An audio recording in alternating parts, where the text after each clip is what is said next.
Alright, this is lecture 8. We're going to cover analog and digital signals and be able to pick off certain values and things like that. Using Multisim, we're going to CAD up a circuit.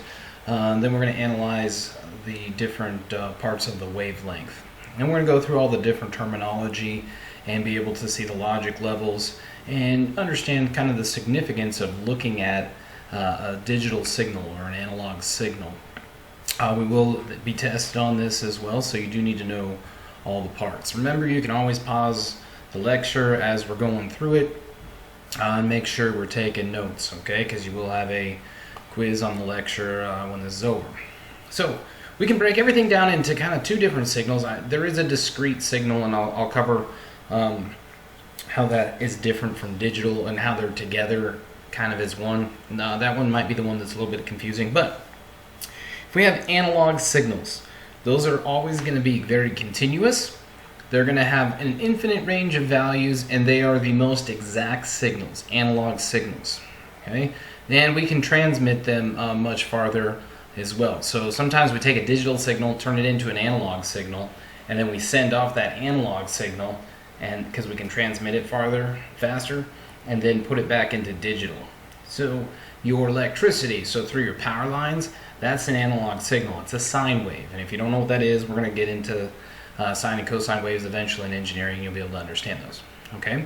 But a digital signal, it's more finite, and we consider them discrete, all right? But we'll get into that in a second on that piece. But it's either, a digital signal is something like it's either on or it's off.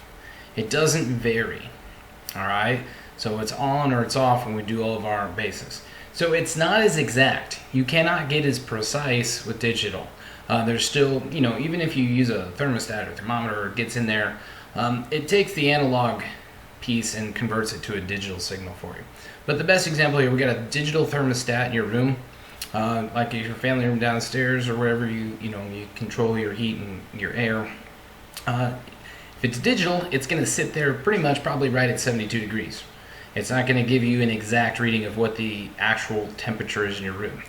If it's an analog thermometer, we can get down to like 72.482 degrees. Much more exact, okay, and it's continuous. And a lot of things, digital is quicker and it's more what we want, but when we got to get exact, we go analog. So let's look at the differences between what an analog signal looks like versus a digital signal. So the main difference is, okay, there's two signals here on the left. The one on the right, we're not going to talk too much. That's kind of a random. It's still periodic. Periodic means it keeps repeating and doing the same thing over a certain period of time. All right, but we're not going to emphasize on that one too much. If we look at the one on the far left, it's called a sine wave. That's an analog signal. It's continuous forever. We're going to spend a lot of time in math and calculus and stuff dealing with sine waves. But those continue on forever. And we're going to learn about the different parts of those. So those are analogs, and that's how your electricity transmits as well. So when you plug into the wall, the AC, okay, the alternating current is what transmits in a wave signal that looks similar to that. The one in the middle is called a square wave. It's not digital, but it is discrete. All right, the difference between digital and discrete is digital does not have negative values, discrete can. And we're going to have square waves. Notice that it is a square wave. Something is either on or it's off, or it's at a low or it's at a high, but it can't be any of the values in between. So if we look at that square wave, it's either low or it's high, but it's never in between. It instantaneously jumps between those high and lows. That's a discrete signal because it has negative values, values that go below the x-axis. All right, if we look at the sine wave also has positive values and negative values. But if we notice the top of the wave to the bottom of the wave on the sine wave, it does not happen instantaneously. It happens over a continuous amount of time. That's why it's more exact. There's no jumps, okay? Although we do use sine waves to make square waves, and we can do those sort of things as well. So the one thing you need to know, though, that just because it's discrete doesn't mean it's digital. For it to be a digital waveform, it can only have positive values, and it has to be either on or off, or low or high, in that sense. Okay? Here's the parts of an analog signal. And it's very similar to a digital signal, only the digital signal will not have the negative values. When I say negative values, I am talking about the values that drop below the x-axis. Okay? The negative values are values that drop below the x-axis. So, important parts of a waveform that we need to look at. Alright, they're all laid out. So if you need to pause the video and draw this out, make sure that you have this in your notes. Alright, and then there's an important calculation we got to do and talk about here in a second too. So the amplitude of the waveform. There's two different kinds, and don't get confused. There's a peak to peak, and then there's a peak. The most commonly one we use is the peak. Not a lot of signals we really talk about peak to peak. It should be kind of the same unless it's shifted or something weird. But we don't ever really refer to the peak to peak amplitude with what we're going to be working on. So we're going to focus on the amplitude. The amplitude is from the center point of the wave to its highest most point. So the center point of the wave to its highest most point, that's going to be the amplitude. And what's important about the amplitude for us is that's usually a voltage or a current as we're transmitting that, okay? Or different signals, so like literally your microwave signal, your radio station signal, all those different things, your satellite signal, they all transmit like that and have different amplitudes, okay? Your AM radio is very specific to amplitude changing. So AM radio stands for amplitude modulation. So when you turn to a specific frequency on your AM radio or your AM dial, not that anyone really listens to AM anymore, you're really changing the amplitude that you're filtering and searching for. I know all those, they operate at a certain frequency of hertz, but that's why they're not as strong, all right, because we're focusing everything on an amplitude versus the frequency. So the peak to peak amplitude is from the trough, which is the bottom part of the wave, to the crest of the wave, the very top portion of the wave. So from the trough to the crest, that's the peak to peak amplitude. So make sure you understand the difference between amplitude and peak to peak. It's kind of drawn out here for you to see in the picture. The period is important. It is how long it takes that wavelength to complete one cycle. So what is one cycle? Well, if we start at the halfway point there where the x-axis is, and we go all the way up, okay, to its crest, down to its trough, and then we return back to the same spot. All right, so we go all the way up and all the way down and then back up to that midpoint. That's one period. Okay, the period is how long in seconds that it takes for that wavelength to complete one cycle. And one cycle is all the way up, down, and back to that middle point. So if we're looking at this graph on here, there are two periods. Well, it's one period, but there's two cycles. Does that make sense?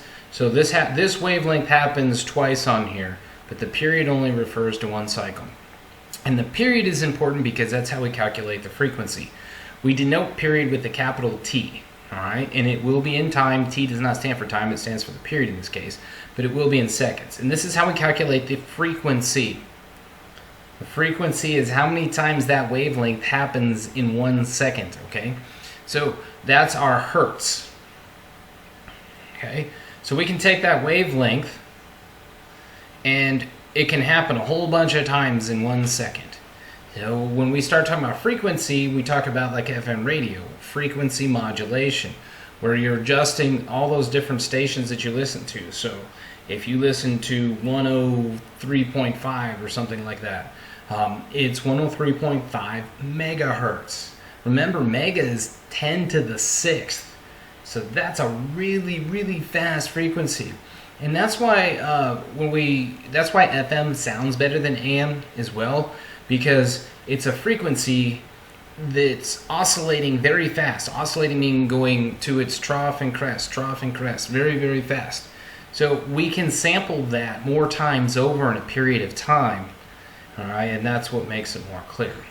Frequency is always in hertz. So your electricity that you plug into the wall, that's 60 hertz. In Europe, they use 50 hertz. So that's why you have to have a different adapter. If you've been on a cruise ship, you'll see a different looking adapter. If you've been over to Europe, your adapter is a little bit different. In some other countries, around the world. Sometimes they have both, or some go off of 50 hertz frequency. So that's why you see those different plugs.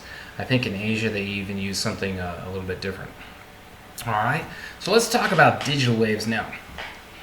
We understand that a digital wave is what? On or off. We call it logic high or logic low. We also refer to it as true and false. And we refer to it as on and off. And how we're going to use it a ton in here is a 1 and a 0. It's binary. And that's what makes it so great. So that's why your computer, your phone, all of our electronics are digital. Because it is or it isn't. And our computers can understand that much better. And we're much quicker with that. And our logic switching can be better. Okay? It's either on or it's off. It is or it is not. So when we do this, we always say logic high is usually 5 volts. Logic low is 0 volts. It's a little bit different for us on the 870 trainer and the mech part because that we use 24 volt control. So there's different control levels. But a lot of the stuff that we're going to deal with in class when you do like your breadboard companion and things like that, we're operating on 5 volts. So 0 is off, 5 volts is on, and that's it. We don't really use any other logic between there because it's considered invalid. All right, so when we see signals like this, they're not sine waves, right? These are called square waves, or what we call clock signals. So we're going to do a lot of different, when we drive a lot of our circuits in Multisim, we're going to be using a clock waveform, and I'll show you how to set that up in a little bit. And we'll be doing that in Multisim. So when you do this though, the clock wave goes on or off. On or off. So 0 volts or 5 volts. 0 volts or 5 volts. 0 volts, 5 volts. Okay, and they can be repeating or non-repeating or non-periodic. Okay, same kind of thing. And you have to look at, there's a couple different things that we look at, and we look at the time high, denoted by TH, and we also look at the time low. Alright, that's going to come into play when we start talking about duty cycle, or how efficient something is when we start talking about its duty cycle. So, this is where I would pause the video, if I were you, and I would write all this down. You will need this in your notes, and this will help doing your assignments, and this will also help when you have to do your lecture quiz and those sort of things. So, pause it and write all this down. So, parts of a digital signal here. We've already discussed the amplitude, and you can see on the picture here, the amplitude is clearly defined. It's from the x-axis to however high that wavelength gets. So this is for a digital signal. Okay, we looked at it for an analog signal, but the amplitude is the same thing. Okay, the period, that's just like we did with the analog signal, the time it takes for the signal to repeat itself. All right, so it has a low time and a high time. So remember, the period is the total time low plus the total time high, and that's how it's going to repeat itself. So make sure that you understand that piece when we do it. The frequency, okay, that's the measure of the number of occurrences. It happens per second. All right, so that the frequency, when we calculate this, I might give you a problem that says, I might give you the period, and you have to calculate the frequency. So you take 1 divided by whatever that is. Or vice versa, the period is 1 over the frequency. They are inverses of each other. Also note on here, the duty cycle equation. We only use time high.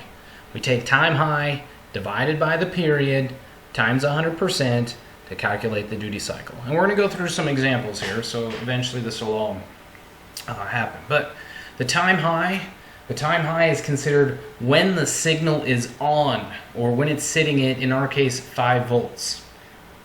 The time low is when the signal is off, when it's sitting at 0 volts, when the signal is resting on the x-axis. So even though it looks like just a big square wave, that signal actually goes on the x-axis for time low. So if you look closely, you can see that it's red there where time low is. Alright, so red represents the signal. So time low, it literally is at 0 in the graph. Alright, if you can't see that on here. And like I said, duty cycle ratio of time high divided by the period times 100%. So your duty cycle will always be in percent. And then it's important.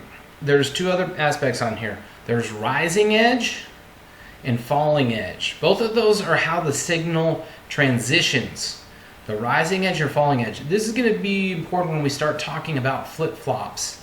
All right, because we can control flip-flops and timing based on the rising edge of a clock or the falling edge of a clock. And that's going to do different things for us when we like write our stoplight program or do those sort of things. All right, so it does matter if we do like a counting program with D flip-flops. It does matter if we choose the rising edge or the falling edge, because we might want to count up or we might want to count down. So it kind of depends on when we want that signal to change based on what's going on with our clock signal when we do that. All right, the next thing is an oscilloscope. Now, I only have like one small bench one in the classroom, but it's an electronic piece of equipment that actually captures signals. So I could plug into the wall and we could watch the electricity time varying signals. So we can do analog and digital signals. All right, for us, the majority of the time, we're going to use the oscilloscope that's built into Multisim. So we're going to do it on the computer and look at the wavelengths that way. We'll do this in the other classes. We use the Quartus 2 software. We can use the Vivado when we do the Xilinx stuff. So I'm just naming some stuff, but we're going to use most of our oscilloscopes virtually on here by using the Multisim software. It's a lot easier than having you guys all line up and plug in a bunch of cables and take a bunch of different readings. We can still master the use of this. All right, this stuff will come up in the electrical components course as well when you take that for the mechatronics course. All right, so here's what the virtual oscilloscope looks like in Multisim. Okay, Multisim is made by National Instruments, so it's the software that we're going to be using to simulate our circuits. All right, just like we're going to be doing logic circuits with it. It's a really cool piece of software. There is a online version, I believe, that's free that we're going to probably be taking a look at, so you guys can use this at home. But this, you don't need to write this down, but you do need to know all of this, and it's very important when you're doing your assignment to remember where all these are. So I would maybe write down, hey, revisit slide 10 in the notes so that you can understand what's going on here.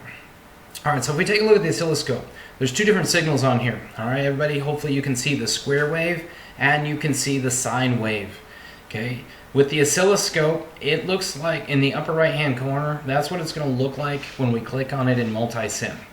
And see how there's an A, B, C, D on there? We can capture up to 4 different wavelengths with this oscilloscope. And it's abbreviated with SC1, all right? And then once you hook it up to your circuit, you're going to double click on it and it'll open the screen up that you see. Now, there's a lot of important things. We see the movable markers here. We got T1 and T2. Those equate to helping you find the period. I can move those markers anywhere I want on the screen. They slide horizontally, left and right. And if you look, okay, where it's circled, where there's T1 and T2, you see there's time, channel A, and then there's channel B. Channel A and B, those are the 2 different signals that we're looking at. And if you look under time and kind of to the left, it says T2 minus T1.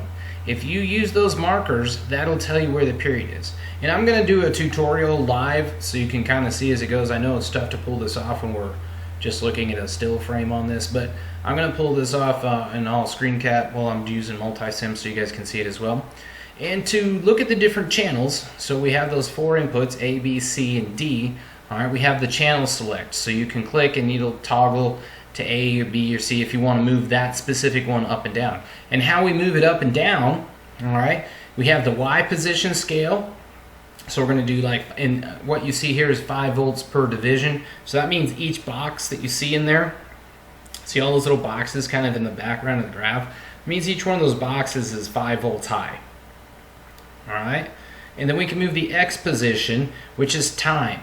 So we can move that up to milliseconds, seconds, things like that. And you'll see that's going to change. That's going to stretch it out or squish it in as we do that.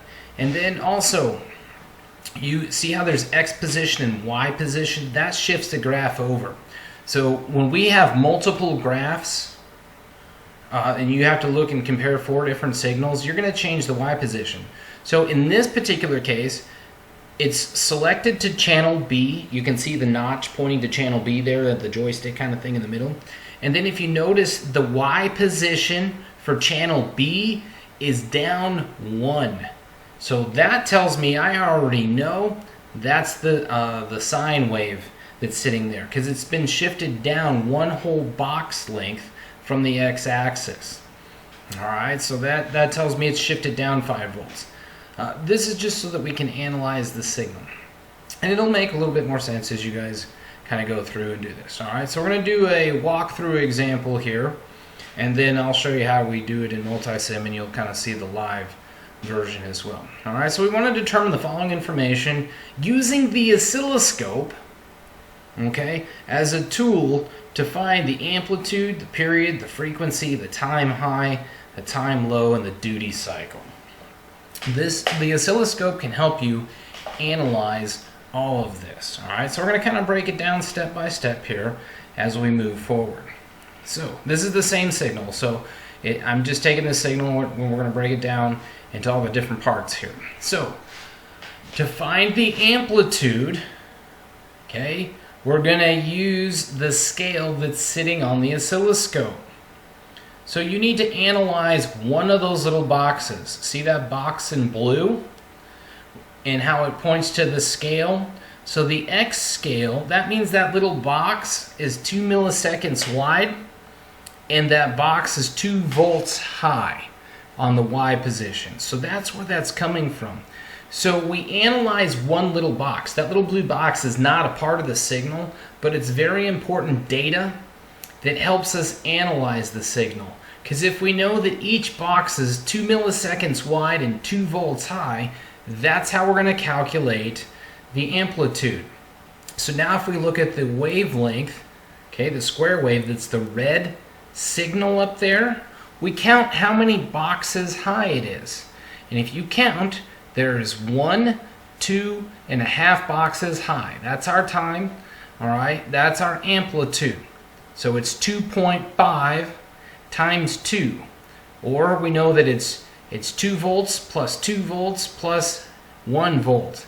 So our amplitude is 5 volts. So once again, we base it off that little blue box that is pulled from the data. You can see where the scale says exactly what it is. And that scale changes as you change and zoom in or zoom out of the signal length.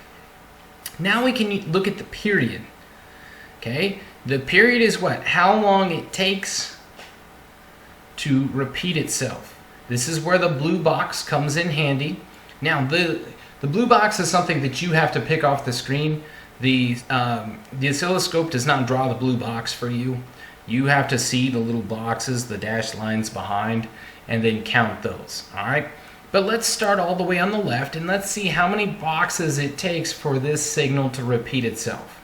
So I'm going to start on the left, and we're going to count the time high and the time low. So how long, if we start all the way on the left, and how long it gets back to where it's going to start counting time high again, we can see that there's 1, 2, 3, 4 boxes. It takes 4 boxes for that signal to start over. And you can do it through the next section too. You'll see that it takes 4 more boxes and then it starts over. If we know that each box is 2 milliseconds wide, we can take 4 times 2, and that tells us the period is 8 milliseconds. All right, we have 4 boxes. Each box is 2 milliseconds wide, so 4 times 2 is 8 milliseconds. That's the period of the function. Okay, it takes 8 milliseconds for this thing to repeat. And then what am I always going to ask you to find? I'm going to ask you to find the frequency. The frequency is 1 over the period. Here's where you have to be careful. All right, so make sure you're paying attention to this and write this in your notes when you're calculating the frequency. Notice it says 1 over 8 milliseconds. Okay, if you sit there and you plug 1 over 8 into your calculator and you try to get a value, you're not going to get 125 hertz. Okay, 1 divided by 8, okay, is 0.125. You got to pay attention that it's in milliseconds. Okay, remember milli, SI prefix is 10 to the minus 3. So for this particular one, you're going to want to take 1 divided by, then you can do 8 times 10 to the minus third All right, then hit enter, and you'll get 125 hertz. Or if you did 1 divided by 8 and you got the 0.125, okay, note that that was in milliseconds, so you had to move the decimal place 3 places to the left. So please make sure that you understand if you're in milliseconds versus seconds. Or some of these we're going to do are in microseconds. So remember that that's 10 to the minus 6th.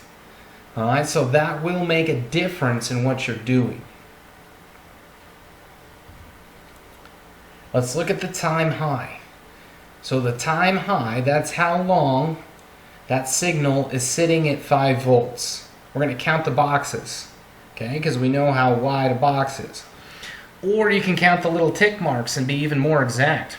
All right, so if we look at the x-axis and see the little tick marks and that there's 1, 2, 3, 4 in between, okay, at the length of the box there. So I'm going to start all the way on the left-hand side of the signal.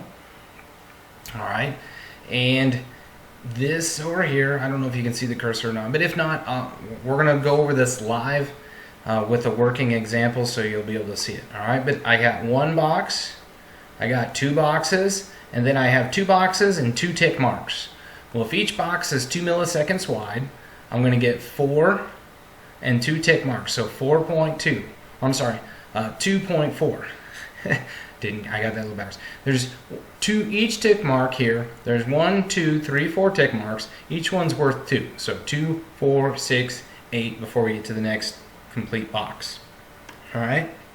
So it takes 2 boxes, which is a total of what, 4 milliseconds, and then 2 tick marks, okay, which is 0.4. So it should be 4.8 milliseconds when we do that. So that's how long time high is. And then time low is how long it's going on the x-axis for. It's 1 box and then 3 tick marks.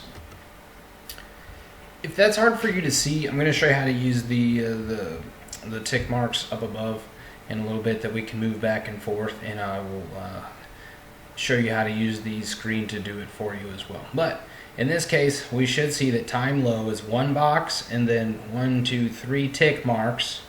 All right. 3 tick marks is 0.2 plus 0.2 plus 0.2, which is 1.6.